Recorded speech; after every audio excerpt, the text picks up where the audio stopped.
like to welcome everyone to the first meeting of the Portsmouth Port and Industrial Commission.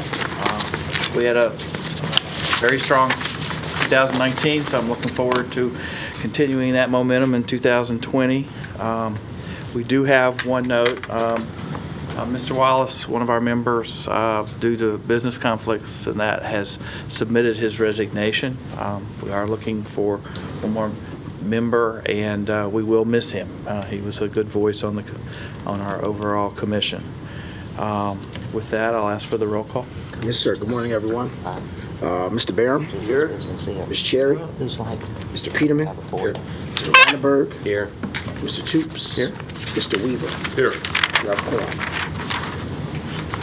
Chair, before we move further, I'd like to make a motion to amend the original agenda. And in that, it would be to amend it to allow for a presentation discussion about Southgate, as well as the W.F. McGann Corporation to give us a presentation. You have a second? I'll second it. Okay. Mr. Barham? Yes. Mr. Peterman? Yes. Mr. Reinberg? Yes. Mr. Toops? Yes. Mr. Weaver? Yes. Motion carries. All right. You have the minutes from the October 22nd. It's been a couple months we've been together, so they were given to you with the package, and so unless there's any questions or changes, I'll entertain a motion. So moved. Second. Mr. Barham? Yes. Mr. Peterman? Yes. Mr. Reinberg? Yes. Mr. Toops? Yes. And Mr. Weaver? Yes. Motion carries. And we have 3 months worth of financials. What I would ask is that that we go through all 3 months if we can. Go through October, go through November, go through December. If we have any questions, we'll ask, and then we can just accept or whatever at the end of that. So. And I'd like to, because I don't know if Miss Phillips, maybe she was. It's been so long since we've been together. I don't know if this is Miss Phillips' first PPIC meeting or not. But I'll quickly introduce Ms. Phillips as our interim CFO. Let her say a few words, because again, I can't remember. It's been so long since we've been together. I've been asked by the city manager to fill in while they're searching for the permanent CFO. I retired from the city of Virginia Beach about a year ago after 43 years. I was the finance director with the city of Virginia Beach, so not for the entire 43 years, about 27 years. So stepping into Portsmouth has been a little bit fun, and nice to meet you all here today. Welcome. Okay, the financials, there's not, I'm going to kind of do a very high level. You'll see there's not a lot of activity.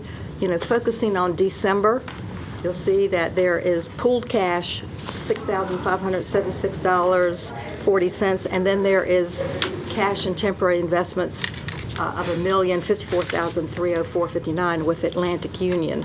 That's held there. The activity, if you turn to the first page under the December, you'll kind of get the year-to-date. We've got some industrial revenue bond fees of $2,000 and 73, and expenses, basically contractual services for some of the properties, and not much else. Investment income, $12,332, so brings you back down to the net position of $1,507,000 unrestricted money that you have. You also have assets, property held for resale, which is that Burton's Point property.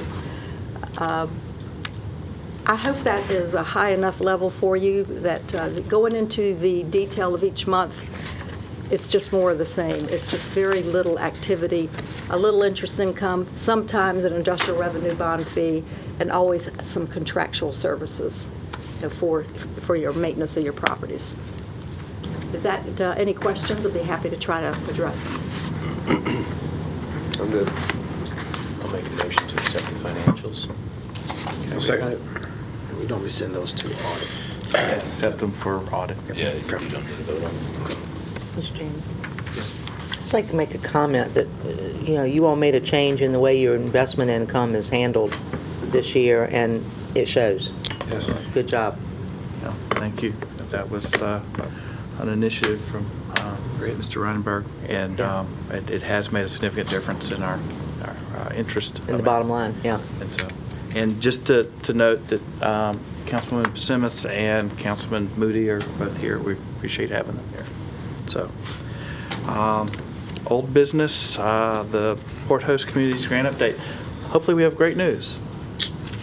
We'll find out from Mr. Donahue. Good morning, Chair, Vice Chair, Commissioners, and our City Council liaisons, of course. We don't have an exciting announcement for you this morning. We do hope to have one for you here soon. But if you recall, back in September, the PPIC submitted to the Virginia Department of Housing and Community Development an application to the Port Host Community Revitalization Fund to support some redevelopment activity here in the city. We requested $500,000 in grant funding to assist the redevelopment of the former Cogentrix power plant on 1 Wild Duck Lane that's adjacent to the port facility.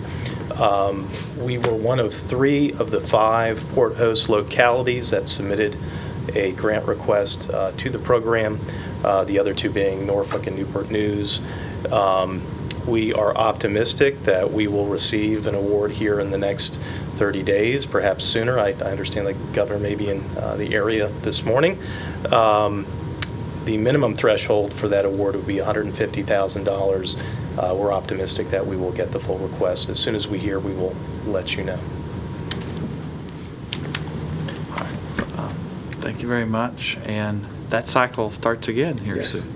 It has. The deadline for the state application is May 15th. So we are in the process of posting our application, which will be available on our website.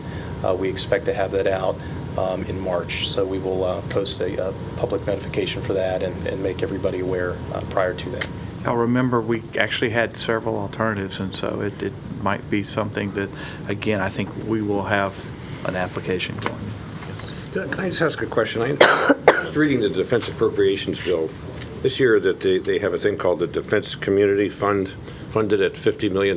This is the one that was signed out just before Christmas. Or are we making an application into that? Because that's for any community that's, has a large defense presence, but it's a nationwide. 50 million doesn't go far. I'm just wondering, is this part of the same kind of program where we just apply for it, or is this? I'm catching you by surprise here. I don't have the details of that program. We'd be happy to look into it to see if there's anything that would fit within the parameters locally. It's possible, given our industries here in Portsmouth, that we may have an opportunity to apply, so we'd be happy to take a look at that. Okay. The current one, this is a state-driven program. Yeah, this is, And that's so- the other one's a federal. Yeah, the other is federal. So, I mean, any source of dollars that could help us move the city forward would be very much worth looking at. Certainly. Okay. Any questions on the grant? All right, new business. It's already time to start thinking of the next year budget cycle. I'd like to have a ad hoc committee. Grant, as treasurer, you had it last time, it makes sense, and I would ask you to look for another, or if anyone wants to volunteer, but look for one other person so that we can have a budget to present. Any volunteers? I'll help you. All right. Mr. Weaver. All right. Thank you for that. And what that entails is you all will meet with staff, ED staff, as well as finance staff to put together the budget. We will have that budget done in March, so we can have it presented in April and ready to go by May when it's time to move it forward to council. So look forward to working with you all on that. Mr. Moore, the project update. Again, good morning, everyone. From an economic development project standpoint, let me take a step back and say that there are certain things that will perpetually be on your agenda going forward. We think that there's certain information that both the EDA and the PPIC should hear every month, or should anticipate whether there is an update or not. And for you all, that would be project updates. And that's, again, just so because you are a board that assists us in what we do daily, we want to make sure you are aware of what we have going on. Just a couple updates because it's been so long since we've been together. The major update, I think, at this point are, again, two. One is our year-end numbers. Some of you attended our Business Appreciation Holiday Open House, where we announced how we fared at the end of last year, end of 2019. And let me explain this number before I tell you the number. We look at three things when we assess how we do and what we've done over the year. One is actual new investment, brand new investment from a standpoint of projects, and projects that we have actually worked on, whether it's independently, with the state, with the regional group, so forth. Secondly, we look at reinvestment, which would be new investment or additional investment to existing projects, existing properties, things of that nature. And then we found that information via building permits and so forth. And finally, we look at the value add from the sale of commercial property or industrial properties. You take those three numbers, put them together, that's what we've done or what we've affected for the year. So to put it in perspective, I've been director now for 2.5 years, maybe 3. We started off in 2017, we were at $44 million. 2018, we did $104 million. So the difference there is that from 2017 to 2018, we added 2 additional staff members, which would be Mr. Doctor and Mr. Smith. So we went from 44 to 104 million. And then for 2019, I am proud to announce that we have completed $379 million of new investment. Now, you should be excited about that. Now, that's on TV now. That's still fun. The change in that was we added Ms. Beadenbaugh. So if Ms. Beadenbaugh added another $275 million, I guess. But no, that was a combination of about $209 million of brand new projects, actually new projects that we worked on, about 157, something like that, of reinvestment, so additional investment into the properties, and then about 22 million in value add from actual improvements from a sales standpoint. So that's a significant jump. That's a lot of work, but we could not have done that without this board. One of the largest, actually the largest project in the region, and I think in the state last year, was the preferred freezer project of $60 million. 60 new jobs and average salary of almost $60,000. And that we could not have gotten that done without you all's assistance. So we thank you all for that. Are they under construction? They are under demolition. Oh, right. Yeah, right. But we're getting there. What has happened, just again from an update standpoint, Preferred Freezer has been acquired by Lineage. And Lineage, now with the acquisition of Preferred Freezer, is now the largest freezer storage company in the world. So a significant portfolio. They are looking to expand even more. So we are excited about that, but we have gone through the ENS and the approvals for that to do the demolition and start that demolition. You will also see... Will that delay anything, Robert? It will delay the start from that June 2020 because, again, they went through an acquisition phase. But we are looking to ramp up here as soon as they get the demolition going. You can understand it's a lot of work on that particular site. They did take down half of the site. I will tell you that we are working on a significant project for the other half of the site. So again, we're excited about this year. You should have seen, because I think a third or maybe half of the building of Cogentrix has already come down. So we are excited about that as well. And they are looking at about a 350,000 square foot speculative building. So we're excited about that. So while I was not making announcements, I guess we just made a couple. The other thing that we had that we are very excited about that council has asked for several times, and I know that we've heard from the board, both boards, we've heard a lot from the business community and from entrepreneurs that there's no real roadmap to start a business in the city of Portsmouth. Well, I am happy to say that is no longer the case. Now on our website at accessportsmouthva.com, there is what we call the Smart Start Business Guide, which gives you a roadmap, if you will, to opening a business in Portsmouth. The first step in that map or in that transaction is to meet with economic development, so we can make sure we help you and guide you through the process. We are very excited about that. It's downloadable, and again, it's not an end-all be-all, because every business is different. You all know this as business owners and entrepreneurs. However, there are certain things that are basic, everything from permits to inspections and things of that nature. So we're excited to announce that as well. I stand for any questions. Questions? Robert, I have one. Yes, sir. In the permitting process, is economic development, are they shepherding a new business through that process, through the fourth floor, if you may? So I will say that we are attempting as best we can to do that. Yes, sir. That is our goal. That's why the first step is meet with economic development. We want to be there to assist as much as we can, again, in our purview. Let me say it that way. We are not the engineering experts and the planning experts. Understand. But yes, sir, we are looking to shepherd them as much as possible through that process, streamline it as much as possible. And we're looking forward to working with our colleagues on the fourth floor to speed up that process as much as possible. As you all know, we've had several presentations to you all. Time is of the essence. And site readiness and being ready to go is what's important in business nowadays. And we don't want a process.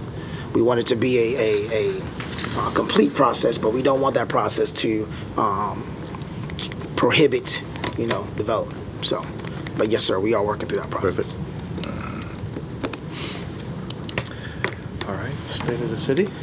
That leads me to State of the City. The State of the City, which is the annual opportunity for the mayor to talk about what is going on throughout the year. They have saved the best for last.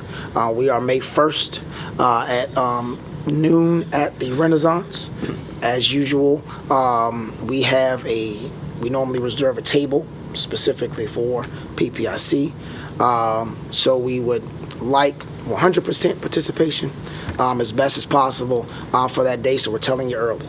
So May 1st, 2020 at the Renaissance. We're looking forward to it. And the mayor will have several announcements to make at that time. Fantastic. Then, joint retreat. So we have discussed, I think the last time we had a joint meeting with the EDA, we talked about having a joint retreat between the two boards, mainly because we've had so much going on and there's a lot of synergy and opportunity we feel between the two boards, and I think everyone agreed. So along those lines, we have looked at a date in between the EDA and PPIC meeting, and that will replace the EDA and PPIC meeting. That would be Thursday, March 19th. I would say maybe clear your calendar as much as possible that day. It's going to be an 8 to 12. It'll actually be about 8 to 3. 8 to 3. Just because we have a lot to discuss between the two boards, and the opportunity to really have some discussions. At this point, we are looking at conducting this at TCC. We will give you more information on that later. We are working through those details now. But TCC on Victory Boulevard. But again, we will have some additional information for that. Along those same lines, we would like to have, from this particular body, some topics for discussion. Some things that you would like to discuss specifically about this board, or even from a joint topic standpoint. If you could send that information or those topics to Lee in our office, she's gathering those, and we're trying to see what we can do in about a 6-hour period. Okay. Thank Thank you. Exciting news in terms of coming up with a direction and maybe cooperating with others to help move the city ahead.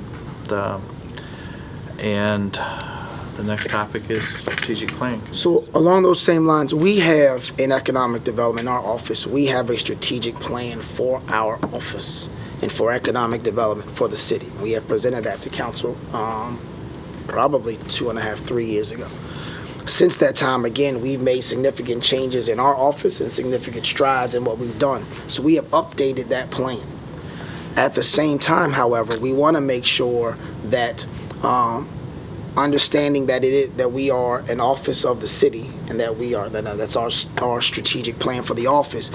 We want to be as inclusive as possible. So we have asked 2 members from the EDA and we like 2 members from PPIC to sit down with us and discuss our strategic plan so that we kind of have a comprehensive understanding of where everyone would like to go and where we are as an office.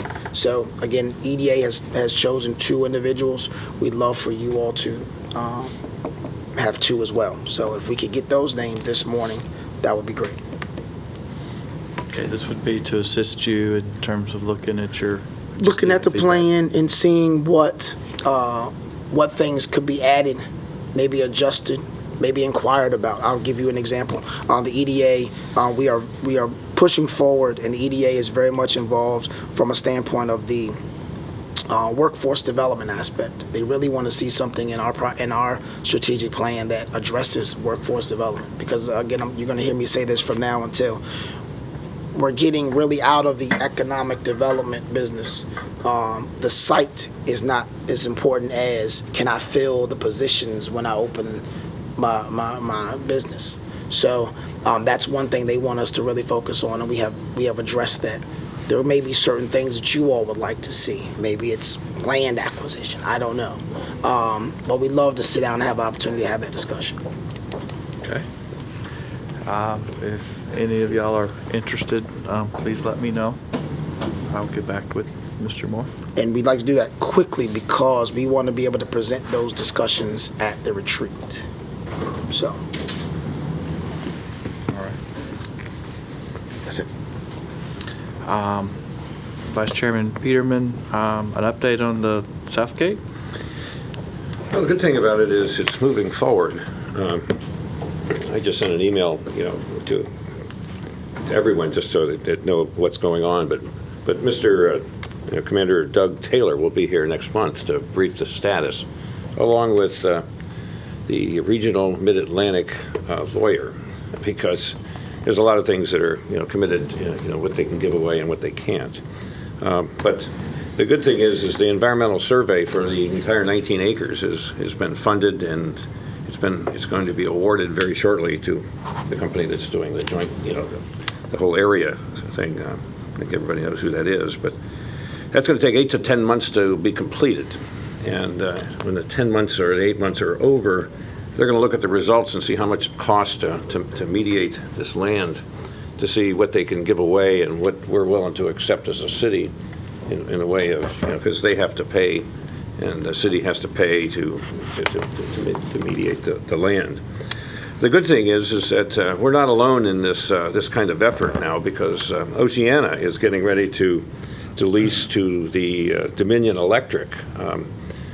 They're going to, for the offshore wind project, they're going to lease on a 99-year lease instead of a 50-year lease like we're thinking about, some acreage so they can put a transformer plant that's worth, that's going to hold 2.4 billion megawatts from the offshore wind project.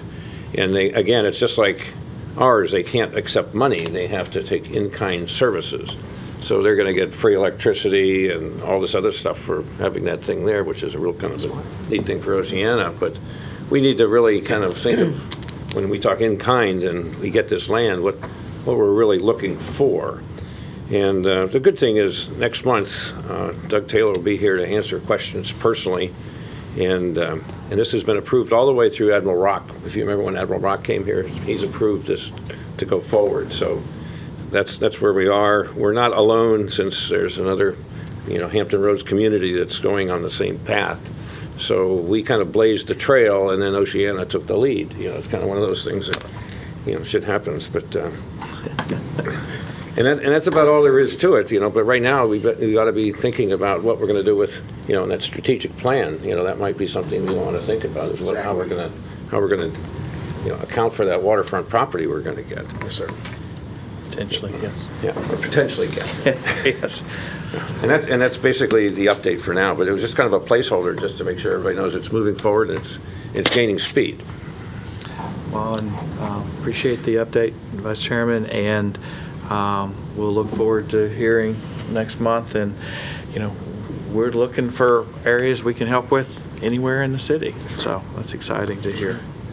The next item is the West Norfolk Water Project update. So that's a good segue. You all will recall several months ago there were discussions both in closed session and some outside of session regarding a potential project expansion for a company here in Portsmouth, W.F. McGann. There were considerations that were made by the PPIC with regards to potentially assisting this project, and since then it's kind of been a little quiet. So we'd like to have this morning, and it has been requested that the principals in that project, or portions of that project, more specifically Bill Hargrove and the folks at HBA and the gentleman from Hoggard Ure are here this morning to update you on that project. I would state that we would have a presentation in open session, some additional discussion in closed session, but certainly they are here this morning to present. You all would be asked the questions, and then we would have a discussion in closed. So with that, certainly like to introduce, and I'll let you all introduce yourselves, but we do have representatives from HBA and Hoggard Ure here this morning. I'm Bill Hargrove from HBA. I'm Chris Stones with Hoggard Ure Associates. Stan McGann, W.F. McGann Corporation. And I'm Ray Perdue, Hoggard Ure Associates. You want me up front? Yes, sir. If we could put you up front.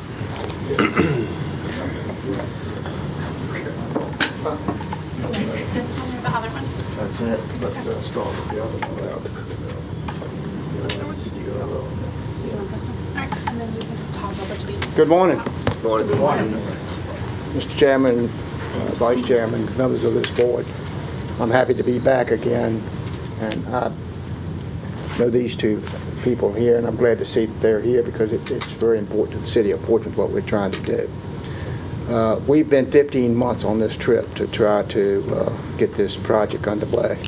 I will have to say this board was the only one, in my opinion, except for Robert, that has stepped up and tried to help. The reason we've been delayed is because we could not finance this project at the amount of money that we tried to put into the project to make sure it was a community project, that it assisted the firefighting requirements in that particular area.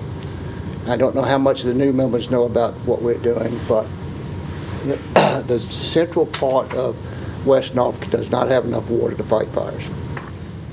They would have to pull hoses like 1,000 feet or more, and it's very detrimental from a time standpoint to fight the fire. So what we tried to do is when the McGanns needed the additional square footage to put approximately 25 people in their new location, we tried to come up with a plan to see how we could solve that issue. We did water tests at the hydrants. We could not get the pressure that is necessary to get a building permit.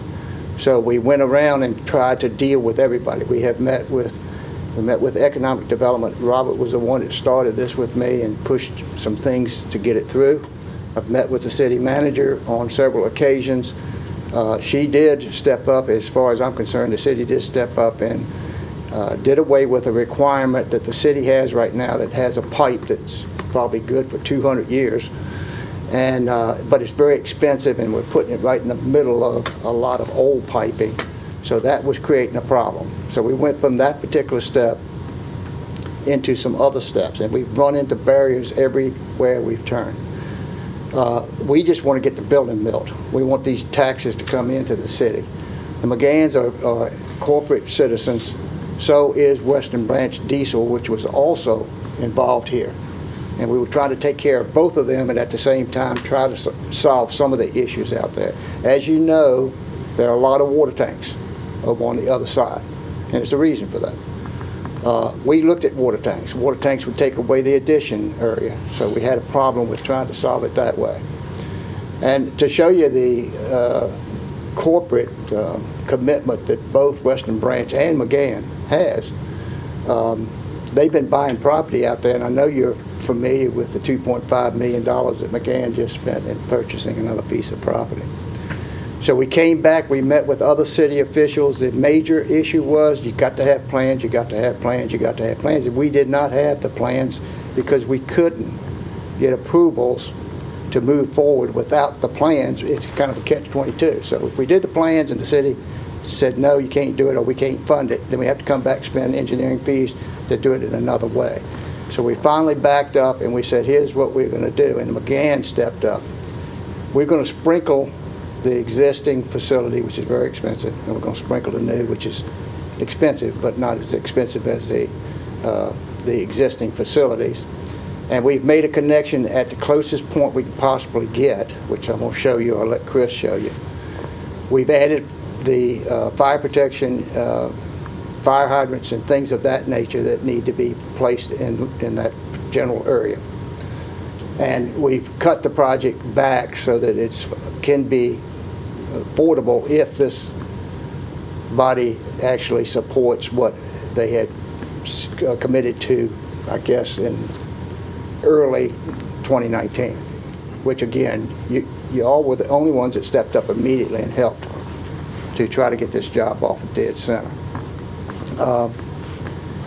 The McGanns are in after 15 months, they're really, because we had drawings completed, ready to go for a building permit, couldn't get a building permit. We still can't get a building permit. So we just recently, last week, submitted the new concept through the process that is necessary to get approvals. We're hoping that's going to go well, but I will tell you, I have no idea. We did what we thought we had to do to meet all of the requirements.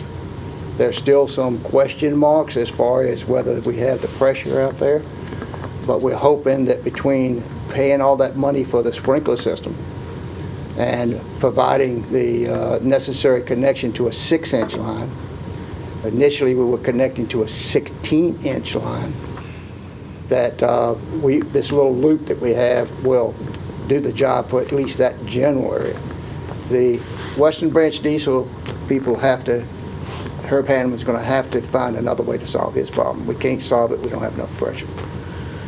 So that's basically where we are. And the reason I requested Robert to get back in front of y'all, it's been a long time, and it's taken a long time to get there. We weren't sitting there twiddling our thumbs.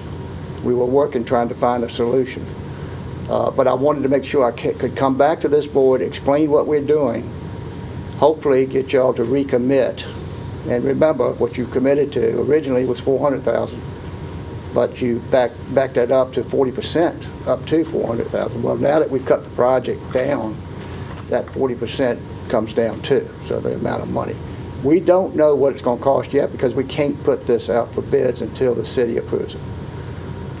So I know you'd like to hear that, but I don't really think it's pertinent to what we're trying to do. If the commitment is 40%, it's 40% of $100,000, or if it's 40% of $400,000. In either case, it's the commitment. I assume is $40,000. It definitely is not where we were. So having said that, let me let Chris show you on the map where we are and how this is connected to the existing facilities and how the piping is actually physically run. Okay, actually, I'll just recap where we were originally. The 16-inch was actually on the other side of the West Norfolk Bridge, and we were originally tapping right along this area. Right now, this is just a 6-inch line that runs and comes up this way. Right here at the tip of my fingers, that's the W.F. McGann site. And we were running a 12-inch all the way through here and then up to this point, and then coming over and hooking into the 10-inch over there, and then that would have made substantial improvements to the entire area. What we're looking at doing now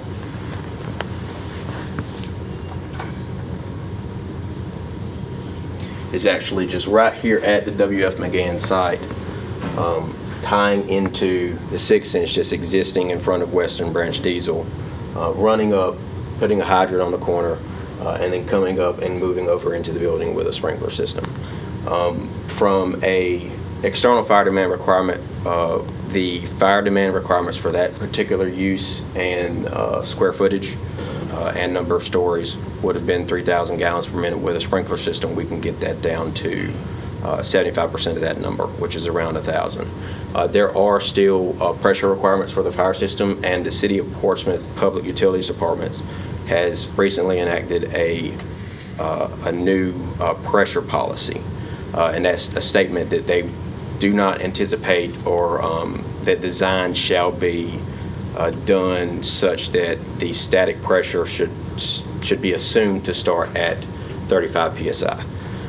They're no longer allowing fire hydrant flows, so until we get that modeling information back and we look more into the actual what performance requirements a sprinkler system is going to actually need, we still don't actually know whether or not the water is going to be there. So what's the timeline on what you just said? The timeline is ASAP because they're suffering trying to get the building started. But it sounds like the problem is the city needs to make a decision on something. Well, we just submitted it last week, Right. so they need a little bit of time to review it. They never tell us how much, but I'm going to guess it's probably close to a month to figure out if they're going to approve it. If they don't approve it, we are really in trouble. Because I don't know. This plan that you put forth, that takes care of your needs. I mean, that Takes care of that? Does that take care of any of the other Western Branch Diesel needs or the rest of the area needs? Western Branch Diesel, no, but a portion of the other area, yes. It does improve this block right in here, just having that fire hydrant on that corner, because originally, and if I actually go back to the other page, the only hydrants in the area, let's see, so here's the WF McGann site right here. There was a hydrant here, here, here, and then down in here, but there actually was nothing in this block to serve essentially any of these corners. So it will improve fire protection from that standpoint. And one of the issues, this was a residential area, so we've got all small lines out there. We can't get the pressure through it. You can't put a booster pump, which we looked at. We looked at a tower, we looked at a tank. We looked at everything. You can't push but so much pressure through a 1-inch line or a 2-inch line. So that's where we've had issues. And the real key here is the fact that I think you're going to have a problem if you can't get a building permit. Economic development's got their hands tied because that's going to be known once they spend a lot of money and go to submit their drawings for a permit. And So- what is the square footage of the expansion of the McGann? It's double, and it's about 7,000 square feet, so it doubles their space. Any additional jobs? Yeah, no, we're expanding right now. Actually, I was at a groundbreaking ceremony in the shipyard. We just got a $164 million project here in Portsmouth. Right now, we're 180 employees. Probably this time next year, we'll be about 240. Just because of the jobs, I've hired about 8 new people, management, specifically for that project, but also to grow the future. So, and I've got them in cubicles in a conference room. And you're hiring engineers? Is that what kind of people you're I hiring? have engineers, project managers, site safety officers. I had a 1-man safety team, now I have a 4-man safety team. So it's all professionals, and the larger workforce is, we're a union contractor. So the construction side, we'll get employees, for that project. It's a 34-month project for the shipyard to repair dry dock 4. So just so I understand, and I appreciate, the frustrations you all are going through too, right? But just listen to this. So it sounds like permit just applied for, that's an unknown actual costs, right? You've scaled it back, but you don't know based on the previous two how much you would even be asking for from this body. And with the change in the project, I mean, I appreciate another fire hydrant, but the reality is Western Branch Diesel or no other business is benefiting from this, because we're not expanding the line. Really just figured out a modification for you guys. Is that correct? Somewhat, yes. I would tell you there is no way to get there without spending a heck of a lot of money, and we're trying to be careful. We are spending, I'm not spending money. This gentleman's spending money. You're correct, it is a Band-Aid. But I mean, I know it's frustrating for you guys. No, our area is suffering. I mean, right now, I'm more worried about fire protection in my area. You know, I've got 20-some acres and buildings all over the place. So this gets me off of this square, but it doesn't help our area. And when they actually did do some flow tests before the rules changed, and they had to go back twice because first time there was no flow. Well, that's because the city has valves throttled back. Because the old system can't handle the constant pressure. So they have to ask to have the throttles valved up so that we can, or valves throttled up so we can do the flow test. It's the same thing the fire department has to do. Yeah. You had mentioned that you'd been acquiring additional property in that area. Do you intend to continue to expand, and what would that look like? So our waterfront facility, we're a marine contractor. We do a lot of stuff on the water. We're tapped out on space on the west side of the West Norfolk Bridge. The other thing we have is the bridge is a hindrance for some of our work.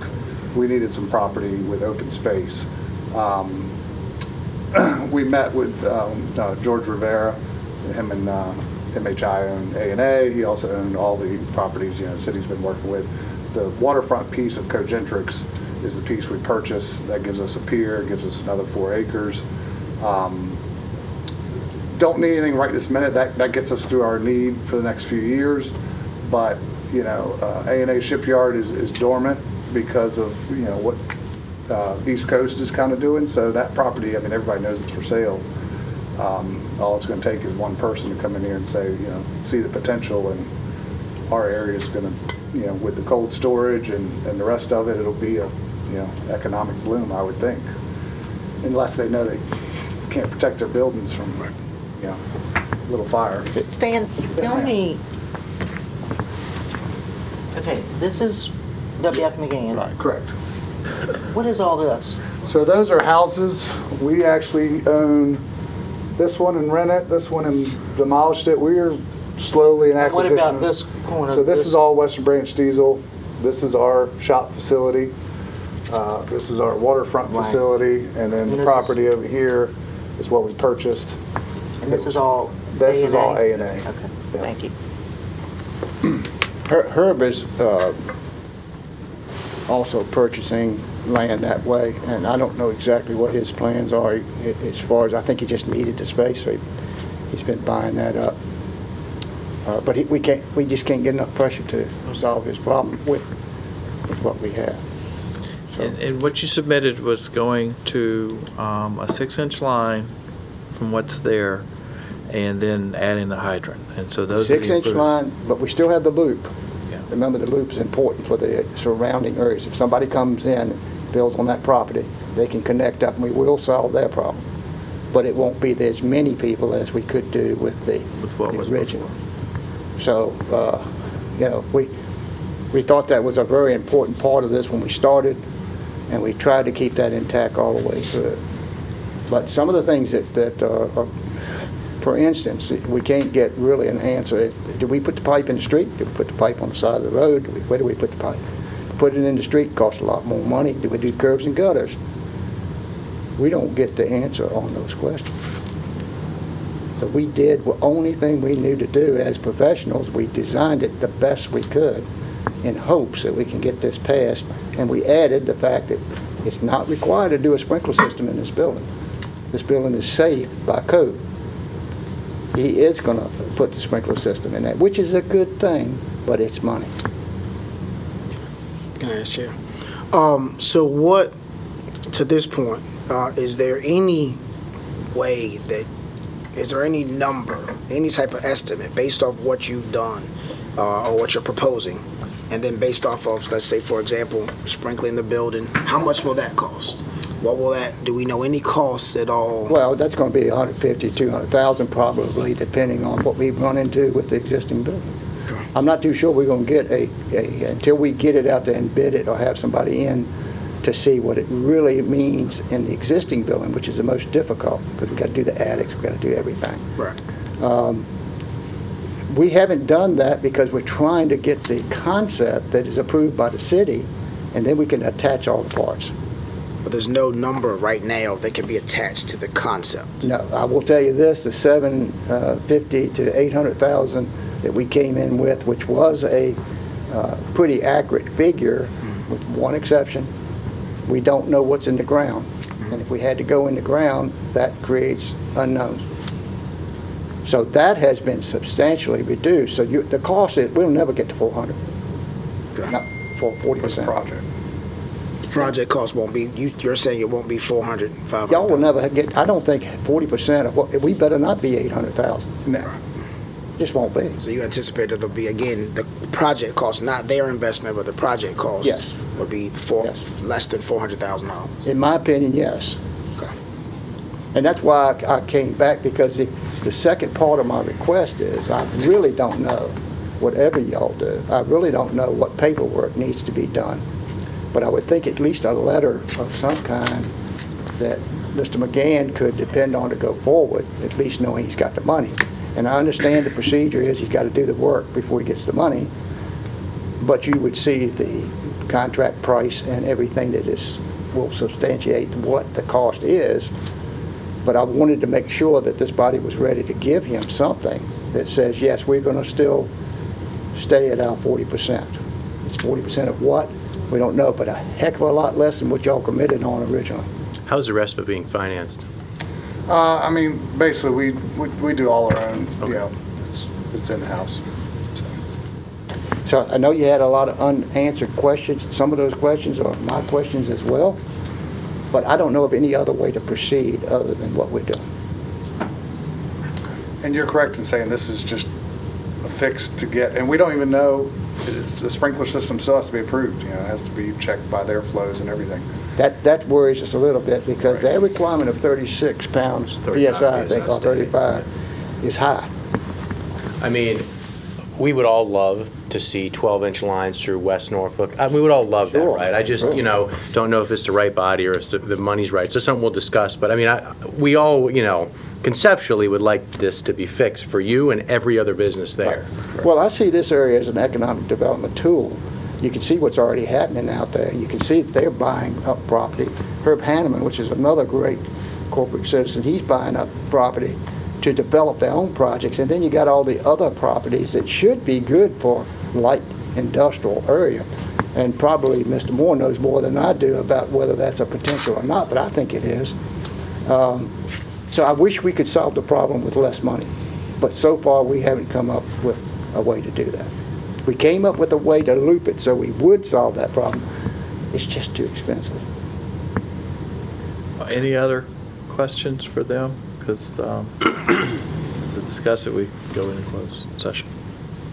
Well, again, I want to thank you for having us back to give you this update. We appreciate it. Anything you can do, we're going to be delighted to. Hopefully, we stay in place. Thank you for taking the time to Thank you for give us the having us. information.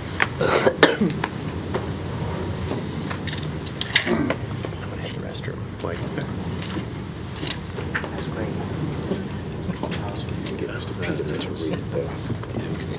You're up. 40 maybe? Designated leader. Yeah. I move to go into closed meeting pursuant to Virginia Code subsection 2.2-3711A6 for the purpose of discussing or considering, what is this? It's 2 paragraphs versus 1. There's Oh, 2 okay. things. I'm sorry, it's 2 paragraphs now. Say that one. For the purpose of discussing or considering investment of public funds where competition or bargaining is involved, where if made public initially, the financial interests of the governmental unit would be adversely affected, specifically regarding water delivery facilities, and pursuant to Virginia Code subsection 2.2-3711A.5, for the purpose of discussing prospective business or industry where no previous announcement has been made of the business or industry's interest in locating its facilities in the community, specifically regarding the Portsmouth Marine Terminal. Thank you. To be able to do that. That was the, I need to So say. that's a motion. I need a second. Second. All right. Mr. Barron? Yes. Mr. Peterman? Yes. Mr. Reinerberg? Yes. Mr. Toops? Yes. Mr. Weaver? Yes. All right, closed session. I hereby move that each board member certify that to the best of his or her knowledge, only public business matters lawfully exempted from open meeting requirements under the Virginia Freedom of Information Act, and only such public business matters as were identified in the motion by which the closed meeting was convened were heard, discussed, or considered in the closed meeting just concluded. Do you have a second? Second? Second. Mr. Barron? Yes. Mr. Peterman? Yes. Mr. Reinerberg? Yes. Mr. Toops? Yes. Mr. Weaver? Yes. We're in open session. We have nothing else. All right, we do not have the report here, although we may have a reason since they've got all that going on. Yes. And also, I did want to mention that Miss Cherry had a baby. Yes. And she is on maternity leave, and so it's not that she's not committed, but she had another conflict, which is understandable, and so we look forward to seeing her in the near future. Other than that, I hereby adjourn the meeting.